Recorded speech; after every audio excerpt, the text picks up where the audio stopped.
الرحیم۔ صحیح مسلم مقدمۃ الکتاب حدیث نمبر 0۔ شروع سب سے زیادہ رحم کرنے والے، ہمیشہ مہربانی کرنے والے اللہ کے نام سے۔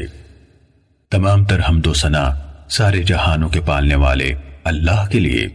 اور بہترین جزا تقوی اختیار کرنے والوں کے لیے ہے۔ اللہ خاتم النبیین محمد صلی اللہ علیہ وآلہ وسلم پر اپنی رحمت نازل فرمائے اور تمام نبیوں اور رسولوں پر بھی۔ اس کے بعد اللہ آپ پر رحم فرمائے۔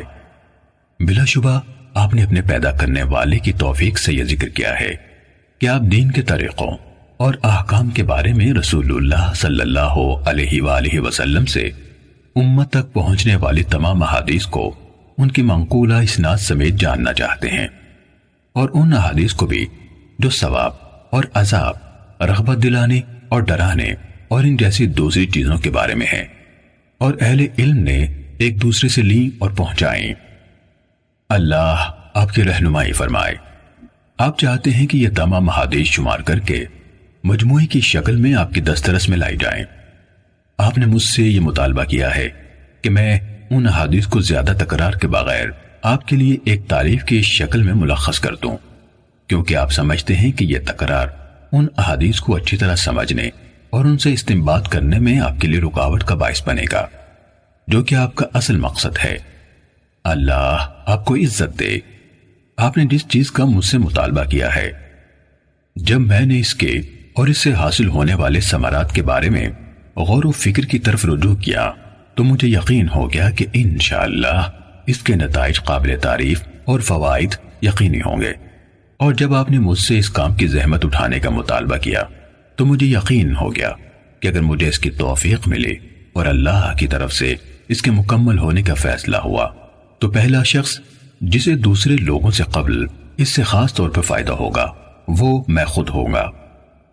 اس کی وجوہات اتنی زیادہ ہیں کہ ان کا ذکر طوالت کا باعث ہوگا۔ البتہ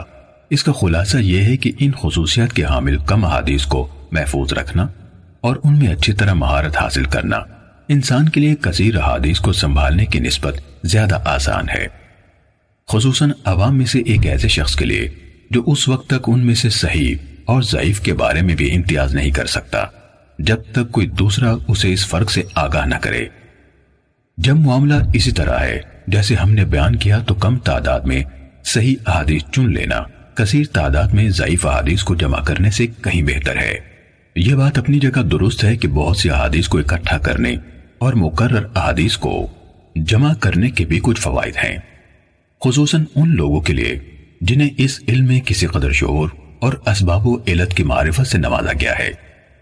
اللہ کی مشیت سے ایسا انسان ان خصوصیات کی وجہ سے جو اسے عطا کی گئی ہیں کثیر احادیث کے مجموعے سے فائدہ حاصل کر سکتا ہے، لیکن جہاں تک عوام الناس کا تعلق ہے جو شعور و معرفت رکھنے والے خواص سے مختلف ہیں، وہ کم احادیث کی معرفت سے بھی عاجز ہیں، تو ان کے لیے کثیر احادیث کے حصول میں کوئی فائدہ نہیں۔ پھر آپ نے جس کتاب کا مطالبہ کیا، ہم انشاءاللہ اس التزام کے ساتھ اس کی تخریج مختلف پہلوؤں سے اس کی وضاحت اور تالیف کا آغاز کرتے ہیں، جس کا میں آپ کے سامنے ذکر کرنے لگا ہوں، اور وہ یہ ہے کہ ہم ان تمام احادیث کو لیں گے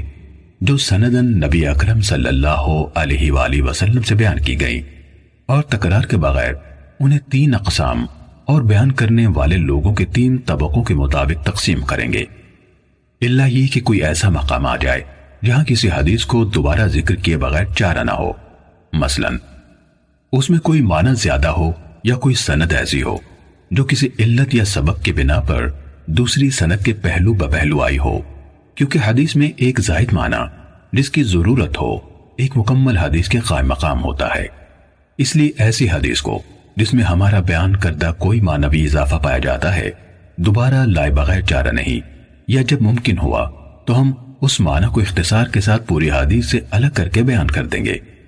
لیکن بسا اوقات اسے پوری حدیث سے الگ کرنا مشکل ہوتا ہے، اور جب اس کی گنجائش نہ ہو تو اسے اصل شکل میں دوبارہ بیان کرنا زیادہ محفوظ ہوتا ہے۔ البتہ جہاں ہمارے لیے اسے مکمل طور پر دہرانے سے بچنا ممکن ہوگا اور کامل شکل میں ہمیں اس کی ضرورت نہ ہوگی، تو ہم انشاءاللہ اس سے اجتناب کریں گے۔ جہاں تک پہلی قسم کا تعلق ہے، اس میں ہم یہ کوشش کریں گے کہ انہی احادیث کو ترجیح دیں جو دوسری احادیث کی نسبت فنی خامیوں سے زیادہ محفوظ اور زیادہ پاک ہوں، یعنی ان کے ناقلین یعنی راوی نقل حدیث میں صحت اور ثقاہت رکھنے والے ہوں، ان کی روایت میں شدید اختلاف پایا جائے، نہ الفاظ و معنی کو بہت برے طریقے سے غلط ملت کیا گیا ہو، جس طرح کے بہت سے حدیث بیان کرنے والوں میں پایا گیا ہے، اور ان کی روایت میں یہ چیز واضح ہو چکی ہے۔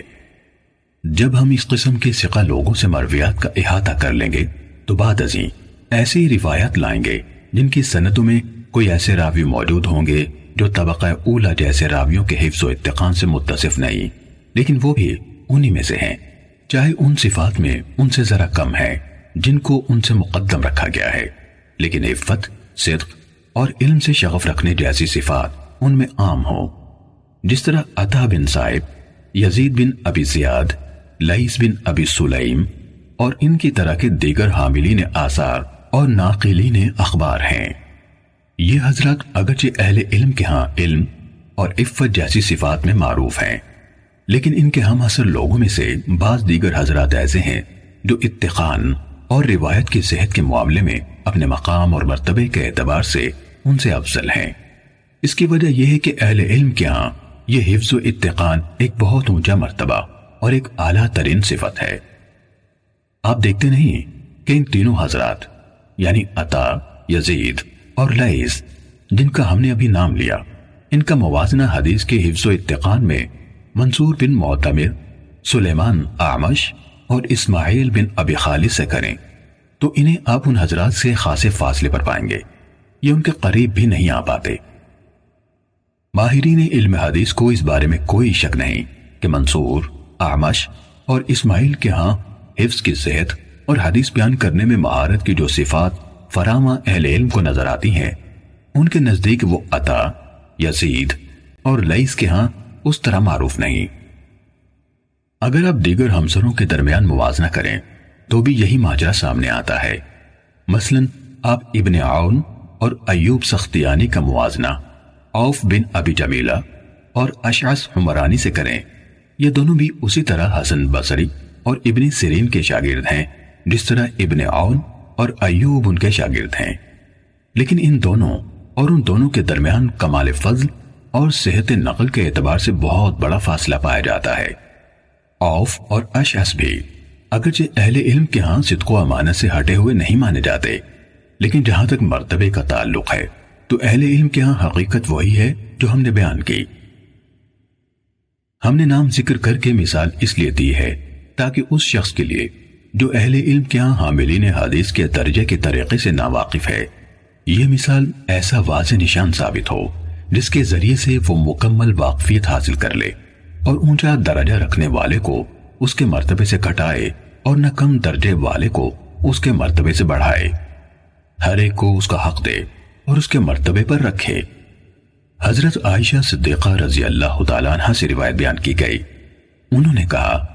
ہمیں رسول اللہ صلی اللہ علیہ وآلہ وسلم نے حکم دیا تھا کہ ہم لوگوں کو ان کے مرتبوں پر رکھیں۔ اس کے ساتھ ہی اللہ کا حکم جو قرآن نے بیان فرمایا، ہر علم والے سے اوپر ایک علم رکھنے والا ہے۔ ہم احادیث رسول صلی اللہ علیہ وآلہ وسلم کو اپنی ذکر کردہ صورتوں کے مطابق تالیف کریں گے، جو احادیث ان لوگوں سے مروی ہیں جو تمام ماہرین علم حدیث یا ان میں سے اکثر کے نزدیک متہم ہیں۔ ہم ان کی روایت سے کوئی سروکار نہ رکھیں گے، جیسے عبداللہ بن مسور، ابو جعفر مدائنی، عمر بن خالد، عبد القدوس شامی، محمد بن سعید مسلوب، غیاث بن ابراہیم، سلیمان بن عمرو نخعی اور ان جیسے دیگر لوگوں کی مرویات سے بھی جن پر وضع احادیث اور روایات سازی کے الزامات ہیں۔ اسی طرح وہ لوگ جن کی مرویات کی غالب تعداد منکر اور غلط احادیث پر مشتمل ہے، ہم ان کی احادیث سے بھی احتراز کریں گے۔ کسی حدیث بیان کرنے والے کی منکر روایت کی نشانی یہ ہے کہ جب اس کی روایت کردہ حدیث کا دوسرے اصحاب حفظ اور مقبول محدثین کی روایت سے موازنہ کیا جائے تو وہ ان کی روایت کے مخالف ہو یا ان کے ساتھ موافق نہ ہو پائے۔ جب کسی کی اکثر مرویات اس طرح کی ہوں تو وہ متروک الحدیث ہوتا ہے، اس کی روایت غیر مقبول ہوتی ہیں، یعنی اجتہاد و استنباط کے لیے استعمال نہیں ہوتی۔ اس قسم کے راویان حدیث میں عبداللہ بن محرر، یحییٰ بن ابی انیسہ، جراح بن منہال ابو عطوف، عباد بن کثیر، حسین بن عبداللہ بن زبیرہ، عمر بن صہبان اور اس طرح کے دیگر منکر روایت بیان کرنے والے لوگ شامل ہیں۔ ہم ان کی روایت کا رخ نہیں کرتے، نہ ان روایات سے کوئی سروکار ہی رکھتے ہیں، کیونکہ حدیث میں متفرد راوی کی روایت قبول کرنے کے متعلق اہل علم کا معروف مذہب اور ان کا فیصلہ یہ ہے کہ اگر وہ راوی عام طور پر اہل علم و حفظ ثقات کی موافقت کرتا ہے اور اس نے گہرائی میں جا کر ان کی موافقت کی ہے، تو ایسی صورت میں اگر وہ متفرد کوئی ایسا اضافہ بیان کرتا ہے جو اس کے دوسرے ہم مکتبوں کے ہاں نہیں ہے، تو اس کا یہ اضافہ محدثین کے ہاں قبول کیا جائے گا۔ لیکن جس حدیث بیان کرنے والے کو آپ دیکھیں کہ وہ امام زہری جیسے جلیل القدر محدث سے روایت بیان کرتا ہے، جن کے کثیر تعداد میں ایسے شاگرد ہیں جو حفاظ حدیث ہیں، ان کی اور دوسرے محدثین کی روایت کے ماہر ہیں، یا وہ ہشام بن عروہ جیسے امام التابعین سے روایت کرتا ہے، ان دونوں کی احادیث تو اہل علم کے ہاں خوب پھیلی ہوئی ہیں، وہ سب ان کی روایت میں ایک دوسرے کے ساتھ اشتراک رکھتے ہیں، اور ان دونوں کی اکثر احادیث میں ان کے شاگرد ایک دوسرے سے متفق ہیں، اور یہ شخص ان دونوں یا ان میں سے کسی ایک سے متعدد ایسی حدیث روایت کرے جن میں ان کے شاگردوں میں سے اس کے ساتھ کوئی اور شریک نہیں، تو اس جیسے لوگوں سے اس قسم کی کوئی حدیث قبول کرنا جائز نہیں۔ اللہ ہی زیادہ جاننے والا ہے۔ ہم نے حدیث اور اصحاب حدیث یعنی محدثین کے طریقہ کار کا کچھ حصہ ہر اس شخص کی توجہ کے لیے جو ان کے راستے پر چلنا چاہتا ہے اور جسے اس کی توفیق نصیب ہوتی ہے تفصیل سے بیان کر دیا ہے۔ انشاءاللہ ہم اس طریقہ کار کی مزید شرح اور وضاحت کتاب کے ان مقامات پر کریں گے جہاں معلول حدیث یعنی جن میں کوئی خفیہ علت پائی جاتی ہے کا ذکر ہوگا، یعنی جب ہم وہاں پہنچیں گے جہاں اس موضوع کی شرح اور وضاحت کا مناسب موقع ہوگا انشاءاللہ تعالی۔ اس وضاحت کے بعد اللہ آپ پر رحم فرمائے، ہم یہ کہنا چاہتے ہیں کہ اگر ہم نے اپنے آپ کو محدث کے منصب پر فائز کرنے والے بہت سے لوگوں کی ضعیف احادیث اور منکر روایات کے بیان کو ترک کرنے جیسے معاملات میں جن کا التزام ان کے لیے لازم تھا غلط کاروائیاں نہ دیکھی ہوتی، اور اگر انہوں نے صحیح روایات کے بیان پر اکتفا کو ترک نہ کیا ہوتا جنہیں ان ثقہ راویوں نے بیان کیا جو صدق و امانت میں معروف ہے، وہ بھی ان کے اس اعتراف کے بعد کہ جو کچھ وہ سیدھے سادے کم عقل لوگوں کے سامنے بے پرواہی سے بیان کیے جا رہے ہیں اس کا اکثر حصہ غیر مقبول ہے، ان لوگوں سے نقل کیا گیا ہے جن سے لینے پر اہل علم راضی نہیں، اور جن سے روایت کرنے کو بڑے بڑے ائمہ حدیث مثلا مالک بن انس، شعبہ بن حجاج، سفیان بن عیینہ، یحییٰ بن سعید قطان، عبد الرحمن بن مہدی وغیرہم قابل مذمت سمجھتے ہیں۔ اگر ہم نے یہ سب نہ دیکھا ہوتا تو آپ نے صحیح و ضعیف میں امتیاز اور صرف صحیح کے حصول کے حوالے سے جو مطالبہ کیا ہے اسے قبول کرنا آسان نہ ہوتا، لیکن جس طرح ہم نے آپ کو قوم کی طرف سے کمزور اور مجہول سندوں سے بیان کی گئی منکر حدیثوں کو بیان کرنے اور انہیں ایسے عوام میں جو ان حدیث کے عیوب سے ناواقف ہیں پھیلانے کے بارے میں بتایا، تو صرف اسی بنا پر ہمارے دل کے لیے آپ کے مطالبے کو تسلیم کرنا آسان ہوا۔